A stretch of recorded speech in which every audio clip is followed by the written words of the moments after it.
नमस्कार दोस्तों, बहुत ही बवाल और धमाल मचाने वाला पावर स्टार पवन सिंह का सुपर हिट गाना आने वाला है।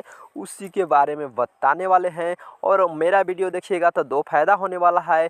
पहला फायदा तो पावर स्टार पवन सिंह और खेसारी लाल का न्यूज़ मिलने वाला ही तो है, और दूसरा है कि मेरा टेलीग्राम का लिंक डिस्क्रिप्शन में रहेगा। अगर ज्वाइन करते हैं तो भैया पैसा भी कमा सकते हैं। तो सबसे पहले हम गाना के बारे में बात करते हैं, जो कि गाना के नाम है मन लागत नइखे बाबूजी। एकदम बवाल और धमाल मचाने वाला गाना है। और वीडियो गाना में नजर आने वाले हैं पावर स्टार पवन सिंह और स्मृति सिन्हा।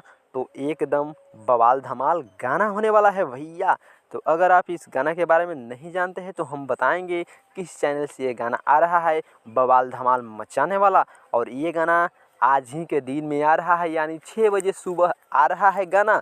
तो देखिएगा, बवाल धमाल गाना होने वाला है पावर स्टार पवन सिंह का, जो कि देख सकते हैं पोस्टर में दिखाया गया है कि जैसे में पावर स्टार पवन सिंह कुछ कंधे पर लिए हुए हैं।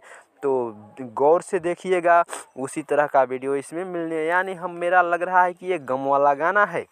तो ये गाना आ रहा है एसी म्यूजिक के यूट्यूब चैनल पर। तो देखिएगा, बवाल धमाल गाना है 6 बजे सुबह।